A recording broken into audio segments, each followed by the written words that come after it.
বছরকে বিদায় আর নতুন বছরকে স্বাগত জানাতে বাঙালি নানা আয়োজনে মেতেছে।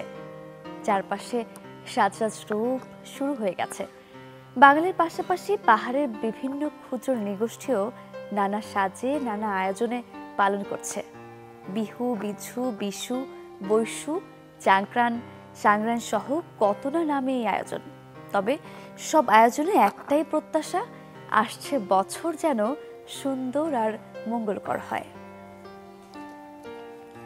শুভ সকাল, আমন্ত্রণ সকাল 24-এ আজ রবিবার 30 চৈত্র 1431 বঙ্গাব্দ এবং 13 এপ্রিল 2025 খ্রিস্টাব্দ। আপনাদের সাথে রয়েছে আমি সারিকা তাবাসসুম।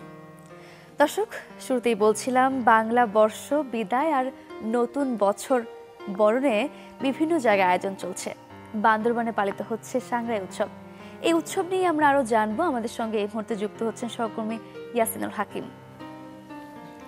ইয়াসিন, আপনার পেছনে আমরা দেখতে পাচ্ছি বিশাল আয়োজন, আজ সাংগ্রাই উৎসব। কেমন দেখছেন আজকের আয়োজন? সারাদিন ব্যাপী কি কি আয়োজন রয়েছে আমাদের বিস্তারিত জানাবেন। সারিকা, আমি এখন দাঁড়িয়ে আছি বান্দরবানের রাজার মাঠ এলাকায়। আসলে আমরা সকাল থেকে দেখছি বান্দরবান পার্বত্য জেলায় যে 11টি জাতি সম্প্রদায় বসবাস করে, প্রত্যেকটি সম্প্রদায়ের আলাদা আলাদা ব্যানারে তারা এই রাজার মাঠে এসে সম্মিলিত হয়েছে। এখান থেকে তারা ঐক্যবদ্ধভাবে আসলে তারা র্যালিতে যোগদান করবে এবং এই র্যালির সেটি শুরু হচ্ছে। সাংগ্রাই, বান্দরবানের সাংগ্রাই মানে হচ্ছে একটা উৎসবের নামে, যেখানে প্রত্যেকটি জাতি গোষ্ঠী একসাথে হয়ে সম্মিলিতভাবে তারা তাদের বিভিন্ন কর্মসূচিগুলো যেমন বহন করে, এটিকে সামনে রেখে আসলে যে বিষয়টি তারা মনে করে পুরানো বছরের দুঃখ দুর্দশা গ্লানিগুলো মুছে ফেলে নতুন করে নতুন আঙ্গিকে নতুন যাত্রা শুরু হবে নতুন বছরকে বরণ করার জন্য এই আজকে স্বাগত র্যালি তারা শুরু করেছে। এই র্যালির মাধ্যমে বান্দরবানের প্রতিটি জাতি গোষ্ঠী তারা জড়ো হয়েছে এবং পুরো শহরের বিভিন্ন পরম্পরা ঝড়গুলো তারা পদক্ষিণ শেষে ক্ষুদ্র নৃগোষ্ঠী সাংস্কৃতিক ইনস্টিটিউটে অংশ নেবে। সেখানে একটি বয়োজ্যেষ্ঠদের একটি পূজা রয়েছে। এলাকার যারা প্রবীণ মুরব্বী রয়েছে, দীর্ঘদিনে যারা প্রবীণ বয়স্ক রয়েছে, তাদেরকে পূজার মধ্যে দিয়ে তাদের নতুন বছরটাকে তারা সূচনা করার জন্য আনুষ্ঠানিকতা হাতে নিবে। যদি আমরা বলতে চাই, গতকালকে চাকমা এবং কনসংখ্যা সম্প্রদায়ের যারা লোকজন ছিল, যারা মানুষ ছিল, তারা কিন্তু ফুল পাঠানো, ফুল উৎসর্গের মাধ্যমে, গঙ্গা দেবীর মাধ্যমে তারা কিন্তু তাদের আনুষ্ঠানিকতা শুরু করেছে। সাংগ্রাই মানে হচ্ছে আসলে বলতে গেলে বান্দরবান অন্যরকম এক আয়োজন। আমরা দেখানোর চেষ্টা করছি এখানে প্রত্যেকটি জাতি গোষ্ঠীর আলাদা আলাদা ব্যানারে তারা দাঁড়িয়েছে এবং সম্মিলিতভাবে সম্প্রীতির বান্দরবানের যে একটি রেওয়াজ রয়েছে সে ধারাবাহিকতা রেখে কিন্তু তারা বিভিন্ন জায়গাগুলোতে বিভিন্ন জায়গা থেকে এসেছে এবং ঐক্যবদ্ধভাবে তারা রেলিতে অংশগ্রহণ নেবে। পাশাপাশি আসলে প্রতি বছর যে পার্বত্য চট্টগ্রাম বান্দরবানের যে সাংগ্রাই উৎসবকে কেন্দ্র করে বৈশু, বিশু, বৈশাখী এগুলোর মধ্যে যে পানি বর্ষণ, মুক্তি পানি বর্ষণ, এই জিনিসগুলো কিন্তু আসলে তারা ধরে রাখার জন্য ঐতিহ্যগতভাবে এখানকার মানুষের আসলে এখানে সময় তোলা হয়েছে। আমরা কথা বলেছি উৎসব উদযাপন কমিটির সাথে, তারা আমাদেরকে চিঠিটা নিয়েছে এই এলাকার মানুষের সামাজিক উন্নয়ন, পাশাপাশি কৃষি, কালচার, সংস্কৃতিগুলো ধরে রাখার জন্য তারা বিভিন্ন উদ্যোগ নিয়েছে এবং একটু পরে কিন্তু আসলে র্যালি উদ্বোধন হতে যাচ্ছে। র্যালি উদ্বোধনের আমরা দেখানোর চেষ্টা করছি। তিনি কিন্তু বক্তব্য রাখছেন, তিনিও কিন্তু আসলে সামিল হয়েছে এখানের যে পাহাড়ের যে ঐতিহ্যগত যে অনুষ্ঠান সাংগ্রাই, ঐতিহ্যগত যে অনুষ্ঠান সাংগ্রাই থেকে আমরা উৎসব উদযাপন কমিটির সাথে কথা বলেছি। তারা আমাদেরকে জানিয়েছে এই উৎসবকে সামনে রেখে এখানে 18 এপ্রিল মধ্যে পানি বর্ষণের মধ্যে দিয়ে এই অনুষ্ঠানের আনুষ্ঠানিকতা সমাপ্ত হওয়ার কথাও তারা আমাদেরকে জানিয়েছে। সব মিলিয়ে আমরা পুলিশ প্রশাসনের সাথে কথা বলছি, তারা আমাদেরকে যেটি জানিয়েছে দীর্ঘদিনের এই শান্তি সম্প্রীতি বজায় রেখে বছরকে তারা বরণ করে দিবে এমনটা প্রত্যাশা করছে এখানকার মানুষ। সারিকা, ইয়াসিন, ধন্যবাদ আপনাকে। দর্শক, বান্দরবান থেকে সাংগ্রাই উৎসবের আয়োজন নিয়ে আমরা জানছিলাম পুরনো গ্লানি মুছে পুরনো বছরকে বিদায় জানিয়ে নতুন বছরকে স্বাগত জানানোর যে প্রস্তুতি, যে আয়োজন, আমরা তাই জানছিলাম। আমরা প্রত্যাশা রাখছি অনাগত দিনগুলো যেন সুন্দরভাবে সুখ, শান্তি, সমৃদ্ধিতে কাটে, এই প্রত্যাশাই রাখছি। দর্শক, বলছিলাম রাত পোহালেই পহেলা বৈশাখ, বর্ষবরণে দেশের বিভিন্ন এলাকায় আয়োজিত হয় গ্রামীণ মেলা। আর এই মেলাগুলো রঙিন করে তোলে বাংলার অন্যতম অনুষঙ্গ মৃৎশিল্প। যদিও আধুনিকতার ছোঁয়ায় এই শিল্প আজ অনেকটাই বিলুপ্তির পথে। বৈশাখ ঘিরে মৃৎশিল্পীদের ব্যস্ততা নিয়ে আমরা জানবো, তাদের গল্প শুনবো। জয়পুরহাট থেকে যুক্ত হচ্ছেন সহকর্মী হারুনুর রশিদ। হারুন রশিদ, শুভ সকাল। আমরা একটু জানতে চাচ্ছিলাম এই যে বৈশাখ ঘিরে মৃৎশিল্পীদের যে ব্যস্ততা চলে, সেই ব্যস্ততার সময়টুকু কতটা তারা প্রস্তুত রয়েছে, এবং বৈশাখ ছাড়া এই সময়টা তো রঙিন কাটে, এছাড়া বছরের বাকি সময়টা কিভাবে কাটে তাদের? সারিকা, শুভ সকাল। তো আমি এই মুহূর্তে দাঁড়িয়ে আছি জয়পুরহাটের আক্কেলপুর উপজেলার কাশিরা, এই মৃৎশিল্প যে কারিগর আছে সেই গ্রামে। তো এখানে কিন্তু কালের বিবর্তনে কিন্তু তাদের এই যে কর্মব্যস্ততায় থাকে সেটা কিন্তু অনেকটা হারিয়ে গেছে। তো এই সময় কিন্তু অন্যান্য যে উৎসবগুলো থাকতো সেই সময় কিন্তু তারা কিন্তু একদম কর্মব্যস্ততায় কিন্তু মুখরিত থাকতো। এই যে তাদের এই কুমারপাড়াগুলো কিন্তু সেখানে সেই এটা এখন আর তাদের নেই। তো তারা যেটি জানিয়েছেন যে কালের বিবর্তনে যে এখন প্লাস্টিকের যে ছোঁয়াগুলো আসছে এগুলোর কারণে কিন্তু অনেকটাই এখানে কমে এসেছে তাদের ব্যবসার পরিধি। কিন্তু তারা বলছেন তাদের বাপদাদার যে পেশা আছে সেই পেশাকে ধরে রাখতেই কিন্তু এখন তারা রাখছেন। এই পেশাতে তাদের আর তেমন রোজগার না হতে অন্য পেশায় অনেকে জড়িয়ে পড়ছেন। তো তবুও তারা কিন্তু যেহেতু বাপদাদার পেশা, লাভ লস ক্ষতি সেটা দেখেন না, যে তাদের যে জাতির যে এই পেশাগুলো, তো এই কারণেই কিন্তু তারা অনেকটাই এই কমে এসেছে। আগে রঙিন জিনিসপত্র আসতো, গ্রামীণ যে উৎসবগুলো থাকতো সেগুলোতে তারা কর্মব্যস্ততায় থাকতো, সেখানে বিক্রিটা অনেকটা কমে যাওয়ার কারণে তারাও কিন্তু অনেকটা সীমিত আকারে সেইগুলো কাজ করছেন। তো এখানে একজন যে মৃৎশিল্পী আছেন, যে তার কাছে একটু জানবো তো কিভাবে আপনারা এই যে আগে তো কর্মব্যস্ততায় এখানে পার করতেন, এখন কি অবস্থায় আছেন, কেমন চলছে আপনাদের এই জিনিসপত্রগুলো? হ্যালো, কেমন চলছে আপনাদের? আমাদের এই কুটির শিল্পটা আগলা মতো আর চলে না। এইসব সিলভারের পাতিলের ইয়ার জন্য এইসব মাটির জিনিস চলে না। মানে এখানে কি আপনার লাভ হচ্ছে না লস হচ্ছে? আপনাদের এই জিনিসটা যদি জানাতেন, আপনারা রঙিন যে জিনিসগুলো তৈরি করতেন যে সেই জিনিসগুলো আপনারা তৈরি করছেন কিনা? তৈরি করেছি, বেচা কিনা খুব নেই, লসের দিকে। তো তারা যেটা জানাচ্ছিলেন তাতে কিন্তু তারা যেটা ব্যবসা বাণিজ্য আর হচ্ছে না, তারা অনেকটাই কমে এসেছে তাদের এই কর্মপরিবহন। তো এখানে দেখছি যে কয়েকজন নারীরা তারা বসে কিন্তু তারা তাদের এই কাজগুলো করছেন। তো একজন আমরা নারীর সাথে যদি একটু কথা বলি, যে আচ্ছা দিদি, আপনি যদি একটু বলতেন যে আপনি যে আপনারা যে কাজ করছেন আর মানে এই পেশাটাতে এখন কেমন হচ্ছে আপনাদের? আমাদের কাজ সেরকম ভালো না, আগে যেরকম চলতো এরকম আর চলে না গো। আপনারা যদি এদের এই কাজটার উপর একটু গুরুত্ব দিতেন আমাদের ভালো যেত। আর এখন হাট বাজারে বিক্রি হয় না, গ্রামে তো বিক্রি হয় না, চারিদিকেই বন্ধ। সরকার যদি গুরুত্ব দিত আমাদের এই কাজটা ভালো করে আমরা করতে পারতাম। এক সময় দেখতাম এখানে যে অনেক কর্মব্যস্ততা ছিল, তো এখন তো অনেকটা কমে এসেছে, এর কারণটা কি আপনি যদি একটু জানাতেন? এরা যে চলতেছে না, তাহলে কি করে হবে? চলতেছে না, না চললে আমরা চলবো কি করে? সরকার যদি একটু গুরুত্ব দেয় তাহলে আমরা এই কাজটা ভালো করে চালাতে পারি। তো এখন যদি এই যে তারা কর্মব্যস্ততার মধ্যেও কিন্তু তারা যেটা বলছেন যে আমরা এই পেশাটাকে টিকে রাখছি, অনেক কষ্টের মধ্যে আছি, তারপরও যদি এই পেশাটাকে টিকে রাখতে হয়, সরকারি যদি পৃষ্ঠপোষকতা থাকে বা অন্যান্য সাহায্য সহযোগিতা থাকলে তারা হয়তো এই পেশাকে টিকে রাখতে পারবে। তো এই গ্রামীণ যে উৎসবগুলো থাকে, যেরকম পয়লা বৈশাখ, অন্যান্য যে মেলাগুলো, সেখানে কিন্তু তারা যে জিনিসপত্রগুলো নিয়ে যেত, কিন্তু এখন তাদের বেচা কিনা কমে যায়, তারা কিন্তু সেটা সীমিত করে সেখানে তারা কিন্তু সেভাবে নিয়ে যেতে পারে না। তো এই ছিল যে গ্রামীণ যে মৃৎশিল্পকারীদের যারা আছেন তাদের জীবন জীবিকার সর্বশেষ খবর। সারিকা। হারুন রশিদ, আপনাকে ধন্যবাদ। দর্শক, বৈশাখী মেলার অন্যতম অনুষঙ্গ মৃৎশিল্পের কথা আমরা জানছিলাম, যারা এই শিল্পকে টিকিয়ে রেখেছে, মৃৎশিল্পীদের কথা আমরা জানছিলাম। এখন অনেকটা ব্যস্ত সময় কাটলেও বছরের অন্যান্য সময়টা কিন্তু আশানুরূপ তাদের কাটে না, অনেকেই জড়িয়ে পড়ছেন অন্যান্য পেশায়। দর্শক, আমরা চাইবো যেন এই শিল্প যুগ যুগ ধরে টিকে থাকুক, এই প্রত্যাশাই করব। দর্শক, একই আমরা চলে যাব বৈশাখী মেলার আয়োজন নিয়ে জানতে। আমরা চলে যাব বৈশাখী মেলার রাঙাতে যে পালপাড়ার কুমাররা ব্যস্ত সময় পার করছেন সেই বিষয় নিয়ে আমরা জানবো। আমরা চলে যাব নড়াইলে, তারা মাটির জিনিসপত্র তৈরি করছেন, তাদের সঙ্গে আমরা কথা বলবো। যুক্ত হবেন এই মুহূর্তে আমাদের সঙ্গে সহকর্মী সাইফুল ইসলাম তুহিন। তুহিন, শুভ সকাল। আমরা বলছিলাম পালপাড়ার যে কুমারদের কথা, কেমন ব্যস্ত সময় পার করছেন তারা, রাত পোহালি পহেলা বৈশাখ কতটা প্রস্তুত? সারিকা, আমরা নড়াইলের পালপাড়া ঘুরেছি এবং যে দুয়ারেই পয়লা বৈশাখ, রাত পোহালেই পয়লা বৈশাখ, এই বৈশাখের আঘাতে আসলে পালপাড়ার যে কুমোররা যে ব্যস্ত।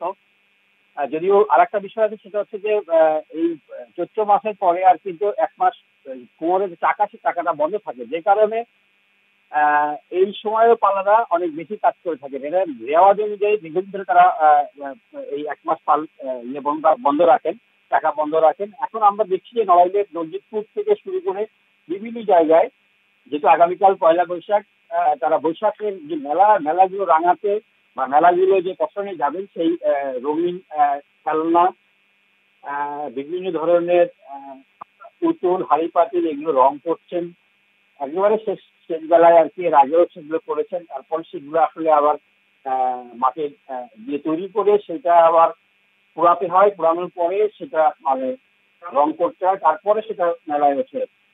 এরকম অনেকগুলো বিষয় ধাপ পার করে যে সারা বছর যে কষ্ট করেন তারা, কিছুটা গুছা নেওয়ার চেষ্টা করেন বা কিছুটা তারা বিক্রি করার চেষ্টা করেন এই বৈশাখের বিভিন্ন মেলায়। এখানে বিভিন্ন ধরনের ঘোড়া দাবরের মেলাও হয়, বিভিন্ন একাডেমিতে, শিল্পকলাতে বা শিল্পার মঞ্চে শহর জেলার বিভিন্ন গ্রামগুলো থেকে মেলা হয়, সেই মেলাতেও তারা অংশগ্রহণ করেন। আমরা কেউ যাদের জানতে চাইবো শিবুদার কাছে, শিবুদা এখন কি এই যে মেলার পরিমাণটা কিরকম আছে, আর আসলে আমরা এই পণ্যগুলো বানানোর সুযোগ কিভাবে আছে কি নাই, মানে কিরকম?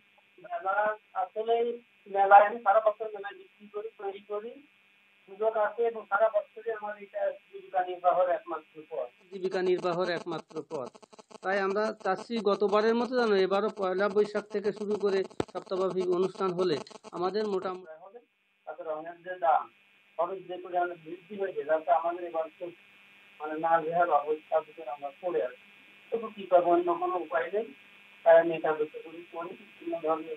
আচ্ছা দাদা, ঠিক আছে। আপনি শুনলেন যে ওনারা মানে অনেক কষ্ট করেই এটা পৈতৃক পেশা বা তুহিন, ধন্যবাদ আপনাকে। দর্শক, নড়াইলের পালপাড়া থেকে যুক্ত হয়েছিলেন আমাদের সহকর্মী। আমরা জানছিলাম বৈশাখের প্রস্তুতি নিয়ে। দর্শক, বাংলা নববর্ষে যশোর চারুপীঠ সহ বিভিন্ন সামাজিক ও সাংস্কৃতিক সংগঠন নানা প্রস্তুতি নিয়েছে। উৎসবের রূপকে ফুটিয়ে তুলতে শোভাযাত্রার জন্য তৈরি করা হয়েছে বর্ণিল মুখোশ, রঙিন ফুল পাখি, চলছে নাচ গান, নাটকের অনুশীলন। বর্ষবরণ ঘিরে ব্যস্ত সময় পার করছেন সাভারের সাংস্কৃতিক কর্মীরাও। আমরা একটি প্রতিবেদন দেখে আসব। দরজায় কড়া নাড়ছে বৈশাখ। বর্ষবরণে চলছে শেষ মুহূর্তের প্রস্তুতি। কেউ কাগজ কেটে ফুল ফল আঁকছেন, কেউ আবার প্যাঁচা সহ নানা পাখির অবয়ব গড়ছে খড় মাটি দিয়ে। সেই সাথে বিভিন্ন ধরনের মুখোশে দেয়া হচ্ছে রং তুলির পরশ। বর্ষবরণের শোভাযাত্রার আঁতুড়ঘর হিসেবে পরিচিত যশোরের চারুপীঠ আর্ট রিসার্চ ইনস্টিটিউট, যার হাত ধরে দেশে বর্ষবরণের শোভাযাত্রার সূচনা হয়েছিল। সেই মাহবুব জামিল শামীমের নেতৃত্বে শুরু হয়েছে বাংলা 1432 সালকে বরণের প্রস্তুতি। শোভাযাত্রার এবারের প্রতিপাদ্য যতনে রাখি ধরণীরে। প্রকৃতির বিভিন্ন অনুষঙ্গ, গাছ থাকছে, পাখি থাকছে, বানর, হাতি ইত্যাদি ইত্যাদি থাকছে। প্রকৃতি ও পরিবেশকে সুন্দর করার থিমটা বলা হয়েছে এমন যে যতনে রাখি এ ধরিত্রীরে। বৈশাখকে আরও প্রাণবন্ত করতে সব ধরনের ব্যবস্থা নেওয়ার কথা জানান জেলা প্রশাসক। সামাজিক, সাংস্কৃতিক এবং সর্বস্তরের মানুষজনকে দিয়ে আমরা একটা প্রস্তুতিমূলক সভা করেছি। তো আমাদের সব দিক থেকে যে প্রস্তুতি সেটা আমাদের সম্পন্ন হয়েছে। বিভিন্ন সামাজিক সাংস্কৃতিক সংগঠনগুলো তাদের নিজস্ব ব্যবস্থাপনে তাদের একটা কর্মকাণ্ড আছে। বর্ষবরণে ব্যস্ত সময় পার করছেন জাহাঙ্গীরনগর বিশ্ববিদ্যালয়ের শিক্ষার্থীরা। এবার বিশেষ গুরুত্ব পেয়েছে গাজার নৃশংসতা ও জুলাই আগস্টে শিক্ষার্থীদের প্রতিবাদী রূপ। জুলাই বিপ্লবটা হলো, সেটাকে কেন্দ্র করে সেটার প্রতীক হিসেবেই আমরা মুষ্টিবদ্ধ একটি হাত, যেটার প্রতীক হিসেবে আমরা এবার শোভাযাত্রাতে রেখেছি। বরাবরই হয়ে আসতেছে ঐতিহ্যগতভাবে, এটা আমরা পাঞ্চিনী নামে শুরু করছি। তো সব মিলে আমরা বৈশাখ উদযাপন করার জন্য বেশ প্রস্তুত আছি। ইনশাল্লাহ আমরা মনে হয় খুব ভালো মতো এটা সফলতার সাথে শেষ করতে পারবো। রং, সুর, প্রতিবাদ আর আনন্দে ভরপুর বর্ষবরণের এই আয়োজন জানান দিচ্ছে সম্ভাবনার এক নতুন বার্তা। রওশনারা তানিয়া, চ্যানেল 24। দর্শক, বৈশাখের আয়োজন নিয়ে জানছিলাম আজ চৈত্র সংক্রান্তি। আমরা বৈশাখের শেষ সময়ের আয়োজন প্রস্তুতি নিয়ে আরও জানবো। এই মুহূর্তের সময় হলো ছোট্ট একটা বিরতির। ফিরছি একটু পরেই, আমাদের সাথেই থাকুন।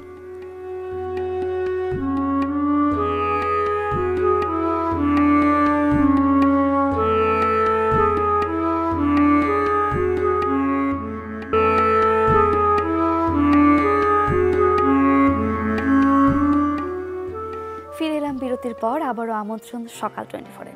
দর্শক, আজ চৈত্রের শেষ দিন, গরমের তীব্রতা বাড়ছে, সেই সাথে সাথে মাঝে মাঝে বৃষ্টির দেখাও মিলছে। আমরা একটু আবহাওয়া বার্তায় চলে যাব, আমরা জানবো আজকের দিনের আবহাওয়ার পূর্বাভাস, সেই সাথে গেল 24 ঘন্টার তাপমাত্রার রেকর্ড। ঢাকায় গেল 24 ঘন্টায় সর্বোচ্চ তাপমাত্রা শনাক্ত হয়েছে 35.1 ডিগ্রি সেলসিয়াস, সর্বনিম্ন তাপমাত্রা ছিল 26 ডিগ্রি সেলসিয়াস। রাজশাহীতে সর্বোচ্চ তাপমাত্রা 35.2, সর্বনিম্ন 23.2। রংপুরে সর্বোচ্চ তাপমাত্রা 34, সর্বনিম্ন 22.3। ময়মনসিংহে সর্বোচ্চ তাপমাত্রা শনাক্ত হয়েছে 31.5 ডিগ্রি সেলসিয়াস, সর্বনিম্ন তাপমাত্রা ছিল 23.6 ডিগ্রি সেলসিয়াস। সিলেটে গেল 24 ঘন্টায় সর্বোচ্চ তাপমাত্রা শনাক্ত হয়েছে 30.8 ডিগ্রি সেলসিয়াস, সর্বনিম্ন তাপমাত্রা ছিল 20.6 ডিগ্রি সেলসিয়াস। চট্টগ্রামে সর্বোচ্চ তাপমাত্রা 33, সর্বনিম্ন 24.3। খুলনায় সর্বোচ্চ তাপমাত্রা 35.5, সর্বনিম্ন 25। বরিশালে সর্বোচ্চ তাপমাত্রা শনাক্ত হয়েছে 34.5 ডিগ্রি সেলসিয়াস, সর্বনিম্ন তাপমাত্রা ছিল 24 ডিগ্রি সেলসিয়াস। গেল 24 ঘন্টায় দেশের সর্বনিম্ন তাপমাত্রা শনাক্ত হয়েছে তেঁতুলিয়ায় 20 ডিগ্রি সেলসিয়াস, সর্বোচ্চ তাপমাত্রা ছিল রাঙামাটিতে 36.5 ডিগ্রি সেলসিয়াস। আজ সব বিভাগের 2-1 জায়গায় অস্থায়ীভাবে দমকা হাওয়া সহ বিদ্যুৎ চমকানো ও বৃষ্টি কিংবা বজ্রবৃষ্টি হতে পারে। সারা দেশে দিনের তাপমাত্রা সামান্য হ্রাস পাবে এবং রাতের তাপমাত্রা সামান্য বৃদ্ধি পেতে পারে। দর্শক, আবহাওয়া বার্তাটি জানছিলাম, আজ সব বিভাগেই বৃষ্টির সম্ভাবনা রয়েছে। আপনারা যারা বাড়ির বাইরে বেরোবেন অবশ্যই প্রয়োজনীয় ব্যবস্থা নিয়ে বেরোবেন। দর্শক, চৈত্র শেষে আসছে বৈশাখ, আবহাওয়াতেও ভ্যাপসা গরম। তবে দিনাজপুরে রাত থেকে থেমে থেমে বৃষ্টি হচ্ছে। আমরা সেখানকার আবহাওয়া পরিস্থিতি জানবো। এই মুহূর্তে দিনাজপুর থেকে আমাদের সঙ্গে যুক্ত হচ্ছেন সহকর্মী বিপুল সরকার সানি। সানি, শুভ সকাল। যেমনটি বলছিলাম, রাত থেকেই বৃষ্টি হচ্ছে দিনাজপুরে, এখন কি অবস্থা সেই বিষয়টি একটু জানবো। সেই সাথে সাথে আরেকটা বিষয় জানবো, দিনাজপুর তো লিচুর জন্য বিখ্যাত, এমন আবহাওয়া লিচুর উপর আসলে কতটা প্রভাব ফেলতে পারে? সারিকা, শুভ সকাল। একেবারে ভোররাত থেকে যেমনটি বলছিলেন বৃষ্টি হচ্ছে, এখন যে আবহাওয়াটা খুব সুন্দর নির্মল একটি আবহাওয়া। গত কয়েকদিনের যে তীব্র গরম ছিল সেটি কিন্তু আজকে খুব প্রশান্তির ছায়া ফেলেছে। এবং আবহাওয়া দপ্তর আমাদেরকে জানিয়েছে যে ভোররাত থেকে সকাল পর্যন্ত, সকাল 6টা পর্যন্ত 30 মিলিমিটার বৃষ্টিপাত হয়েছে, এটি রেকর্ড করা হয়েছে। কিছুক্ষণ আগেও বৃষ্টি থেমেছে, এখন হিমেল বাতাস বইছে, মোটামুটি প্রশান্তির বাতাস এলাকার লোকজন বলছে যে গত কয়েকদিন ধরে যে আবহাওয়াটা ছিল আজকে কিন্তু সেটা থেকে প্রশান্তি মিলেছে। আর যেটি আপনি লিচুর বিষয়টি বলছিলেন, আপনি জানেন যে জেলা হিসেবে পরিচিত, এবং গত কয়েকদিন যে তীব্র গরম ছিল, এই তীব্র গরমের ফলে লিচুর কিন্তু মুকুল ঝরছে গেছে, যে সেই সাথে যেসব গুটি এসেছিল সেই গুটিও কিন্তু ধরে পড়া শুরু করেছিল। এবং মোটামুটি ভাবে কৃষকরা বেশ কয়েকদিন ধরে এই একটা দুশ্চিন্তার মধ্যেই কেটে কাটিয়েছে, এবং তারা যে প্রয়োজনীয় কৃষি সম্প্রসারণ অধিদপ্তরের যে পরামর্শ, পানি সেচ, এগুলো দিয়েও কিন্তু আসলে তারা রক্ষা করতে পারেনি। এখন কৃষকরা যেটা বলছেন যে এই যে বৃষ্টি হয়েছে, এই বৃষ্টি এই লিচুর জন্য মোটামুটি একটা আশীর্বাদ দিচ্ছে। তারা বলছেন যে যে গুটিটা ঝরে যাচ্ছিল সেই গুটি ঝরা থেকে কিছুটা হলেও মুক্ত হতে পারবেন, এটি তারা বলছেন। এবং আবহাওয়া দপ্তর যেটি আমাদেরকে গতকালকে জানিয়েছিল যে এই রংপুর এবং দিনাজপুর অঞ্চলে বৃষ্টিপাত হবে, সেই বৃষ্টিপাত কিন্তু হয়েছে। সারিকা, সানি, ধন্যবাদ আপনাকে। দর্শক, আবহাওয়ার খবরাখবর আমরা জানছিলাম, এবার একটু পত্রিকার পাতায় চোখ বুলিয়ে নেব। রয়েছে কয়েকটি পত্রিকা, আমরা শুরুতেই সমকালের শিরোনামগুলো দেখব। নির্বাচন নিয়ে শুরুতে একটি শিরোনাম করা হয়েছে, নির্বাচনের লক্ষ্যে দ্রুত সংস্কারের তাগিদ, ঐকমত্য কমিশনের বৈঠক। ডক্টর মোহাম্মদ ইউনূস, প্রধান উপদেষ্টার তাগিদে মনে হয়েছে তিনি ডিসেম্বরের মধ্যেই নির্বাচনের ব্যাপারে উদ্গ্রীব, বলেছেন ডক্টর বদিউল আলম মজুমদার, জাতীয় ঐকমত্য কমিশনের সদস্য। ঢাকা জনসমুদ্র, গণহত্যার প্রতিবাদ। ইসরায়েলি বাহিনীর গণহত্যা ও নিপীড়নের প্রতিবাদে শনিবার বিকেলে রাজধানীর সোহরাওয়ার্দী উদ্যানে মার্চ ফর গাজা কর্মসূচিতে অংশ নেন লাখো মানুষ। এখানে একটি ছবি দিয়ে দেখানো হয়েছে, গণজমায়েতে যোগ দিতে সকাল থেকে মানুষের ঢল নামে। ইসরায়েলি বর্বরতা প্রতিরোধে ফিলিস্তিনের প্রতি সংহতি, বাংলাদেশি পাসপোর্টে এক্সেপ্ট ইসরায়েল পুনর্বহালের দাবি। দ্রুত নির্বাচন দাবিতে মাঠে নামছে বাম দলগুলো। যুগপৎ আন্দোলন নিয়ে আলোচনা চলছে বিভিন্ন দলের সঙ্গে। সারা দেশ সফর ও বড় সমাবেশের কর্মসূচি আসতে পারে, বিএনপির সঙ্গেও আলোচনার চিন্তা। দর্শক, সমকালের শিরোনামগুলো তো আমরা দেখে নিচ্ছিলাম, এবার একটু আমরা চলে যাব প্রথম আলোতে। গণহত্যার প্রতিবাদে সরব বাংলাদেশ, একই শিরোনাম আমরা দেখছি প্রথম আলোতেও। যুদ্ধবিরতি ভাঙার পর 500 শিশুকে হত্যা, ইসরায়েলের হামলা, ফিলিস্তিনের গাজা উপত্যকা জুড়ে ইসরায়েলের নৃশংস হামলা থামছে না, যুদ্ধবিরতি ভেঙেও হামলা চলছে। ডিসেম্বর-জুনের মধ্যে ভোট সংস্কার এগিয়ে নিতে তাগিদ। বাণিজ্য মন্ত্রণালয় ইউএসটিআর বৈঠক, বাংলাদেশ কি করবে জানতে চায় যুক্তরাষ্ট্র। মার্কিন পণ্য আমদানিতে শুল্ক ও অশুল্ক বাধা দূর করা এবং বাণিজ্য ঘাটতি কমাতে বাংলাদেশ কি পদক্ষেপ নিতে চায় তা জানতে চেয়েছে যুক্তরাষ্ট্র।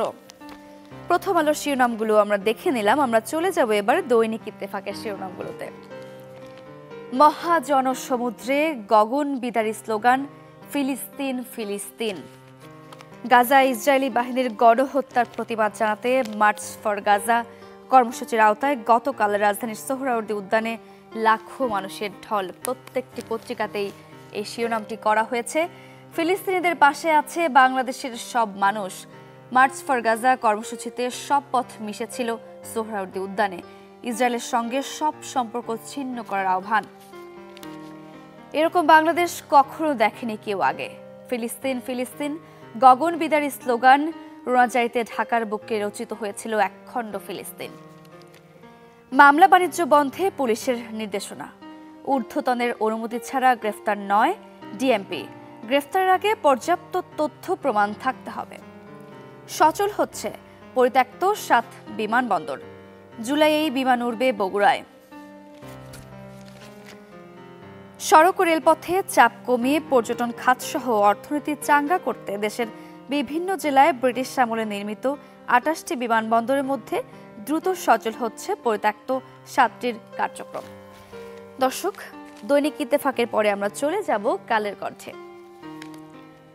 টেকনাফ সীমান্তে মানব পাচারের 15 চক্র, কচ্ছপিয়ায় আছে 6 বন্দিশালা। 2 বছরে 500 ভিকটিম উদ্ধার, তথ্যদাতাদের হত্যাও করছে পাচারকারীরা। মাঝি থেকে পাচারকারী আব্দুল।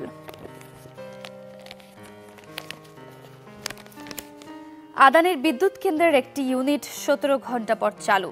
ভারতের আদানি গ্রুপের কয়লা ভিত্তিক বিদ্যুৎ কেন্দ্র থেকে বিদ্যুৎ সরবরাহ পুরোপুরি বন্ধ হয়ে যায় গত শুক্রবার রাতে। এর 17 ঘন্টা পর গতকাল শনিবার সন্ধ্যা 6টা 15 পুনরায় এটি ইউনিট থেকে বিদ্যুৎ সরবরাহ শুরু হয়। পৃথক সচিবালয়ের জন্য অধ্যাদেশের কাজ দ্রুত এগিয়ে চলছে। প্রধান বিচারপতি, বিচার বিভাগের জন্য পৃথক সচিবালয় গঠনের বিষয়ে আইন মন্ত্রণালয় উল্লেখযোগ্য অগ্রগতি অর্জন করেছে বলে জানিয়েছে প্রধান বিচারপতি সৈয়দ রেফাত আহমেদ। দর্শক, কালের কণ্ঠের শিরোনামগুলোতেও আমরা চোখ বুলিয়ে নিলাম, আমরা সব শেষে যুগান্তরের শিরোনামগুলো দেখব। 275 কোটি টাকা ভ্যাট ফাঁকি, 10 কোটিতে রফা, দুদকের তদন্তে কচ্ছপ গতি। নাহিদ এন্টারপ্রাইজকে দায়মুক্ত দিতে একের পর এক সাজানো হয় প্লট। পুরান ঢাকার নাহিদ এন্টারপ্রাইজ নামের একটি প্রতিষ্ঠানের 275 কোটি টাকা ভ্যাট ফাঁকি উদ্ঘাটন করে 2021 সালে শোরগোল ফেলে দিয়েছিল ভ্যাট গোয়েন্দা ও তদন্ত অধিদপ্তর। ফ্যাসিবাদের মুখাকৃতির মোটিফে আগুন। দর্শক, যুগান্তর শিরোনামগুলো আমরা দেখে নিচ্ছিলাম। এই ছিল আজকের দিনের সব প্রধান শিরোনামগুলো। দর্শক, প্রধান শিরোনামগুলো তো আমরা পত্রিকার দেখছিলাম। একেবারে আয়োজনের শেষ পর্যায়ে আমরা চলে এসেছি। দেখা হবে আগামী পর্বে। সেই পর্যন্ত ভালো থাকুন, সুস্থ থাকুন, চ্যানেল 24 এর সাথেই থাকুন। নতুন বছরের সবাইকে শুভ কামনা জানাচ্ছি। আজকের আয়োজন এখানে শেষ করছি। সবাইকে আরো একবার জানাই শুভ সকাল।